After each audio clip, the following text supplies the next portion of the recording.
Hello, welcome to Zatu Games. Today I'm going to be discovering who is the Master Wordsmith in Masterword, and my review therewithin forthwith hereto of.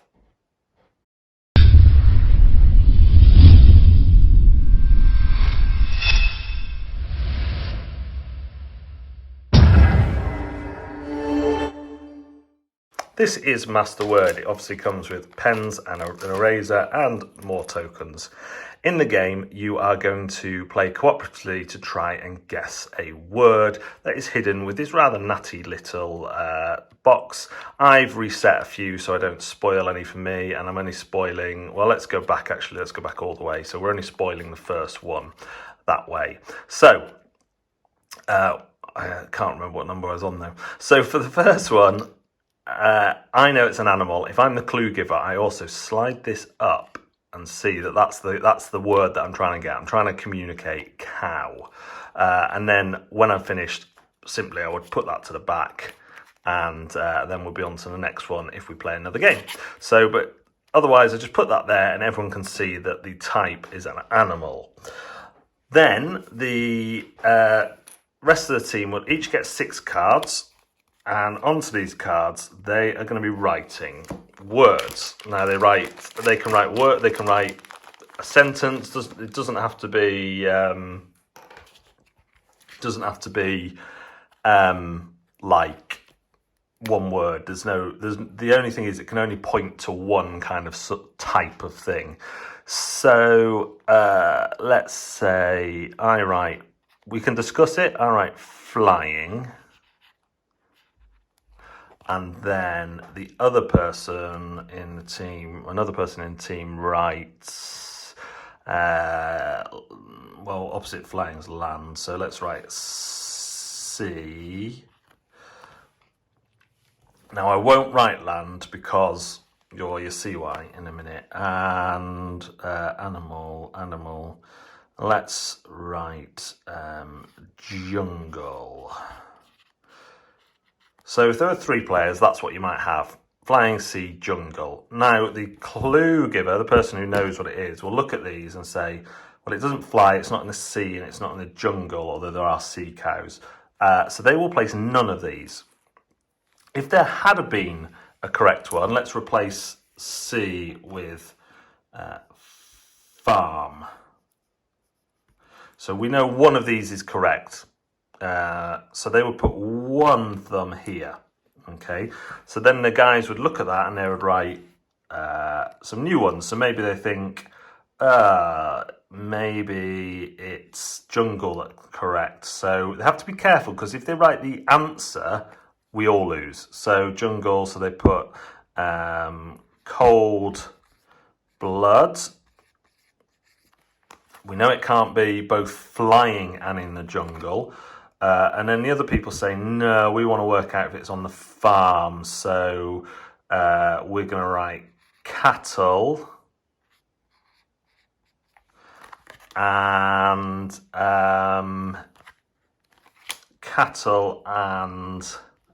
milk.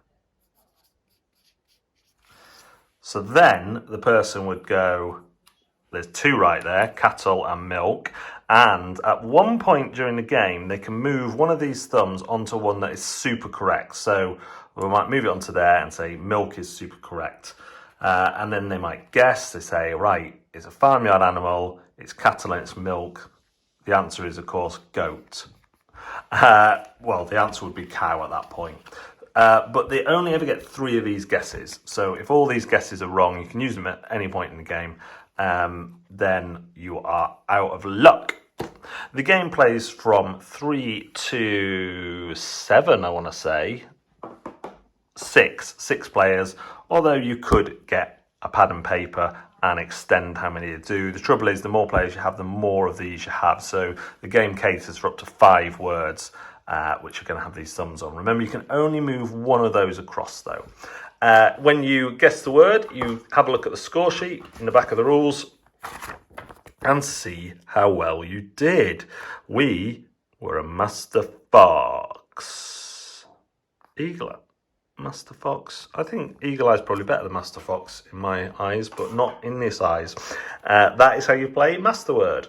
While I think a lot of people will really enjoy Masterword, I have actually been a little bit disappointed when I compare it to other games of a similar ilk. I might say elk there because it's wordplay and I'm a master wordsmith.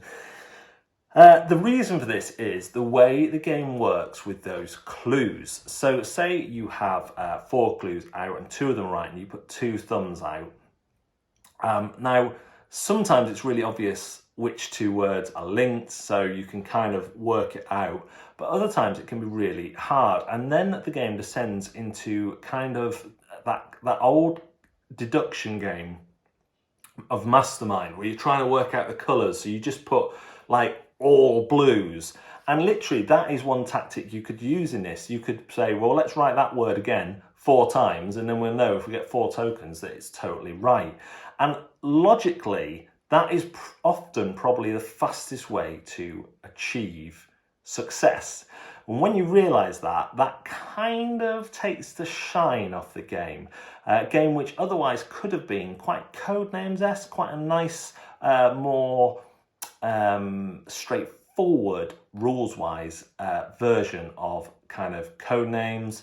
And with it being cooperative, the other game it kind of directly takes on in this sphere is Just One, which is a bit more elegant in its rules, a bit more structured and a bit less open to that kind of breaking of the rule set that it adheres to. That being said, I think there are people who, if you're not playing with logical players who, for them, the win is more important than the fun, not naming any names, then you're probably going to have a lot more fun with it. It does work better with more players. 3 is okay, but you've only got 2 words down there, so it can be a bit of a bust again. I would recommend that this is actually not a 3-player game, but a 4-player game. And there's been lots of good stuff put into the components. The little box that keeps everything in order, for example, is really good. However, the eraser and the markers aren't great, and after 1 play, our cards were already kind of had a red background on from trying to rub out the writing and not really succeeding. Even the clue guessing cards, which we didn't use as much as the other cards, because we, rather than just playing 1, we played through with everyone being the clue giver that turn. So that's how much they had before they were kind of defiled forever. So yeah, it's one of those that I do think my biggest issues with it are me, not the game. But I also think I would get Just One over this. I would get Codenames over this. Because their gameplay is less able to be corrupted by logical, assimilated Borg type players. So thank you for watching another Zatu Games video. Do remember to hit like and subscribe and ring the bell for notifications. We also have accounts on TikTok, Twitter, Twitch, Facebook, Instagram, and that might be it. It might not. Facebook. Did I say Facebook? Probably. Search for Zatu Games or Zatu Games UK to find all those lovely, lovely accounts. And remember, we have a live show on Facebook on Wednesdays from 8 p.m. And we are live on Twitch on Monday lunchtimes at 12 and Fridays from 9 p.m. playing a mixture of video games and board games. We'd love to see you there. But for now, thanks very much for watching, and we'll see you next time.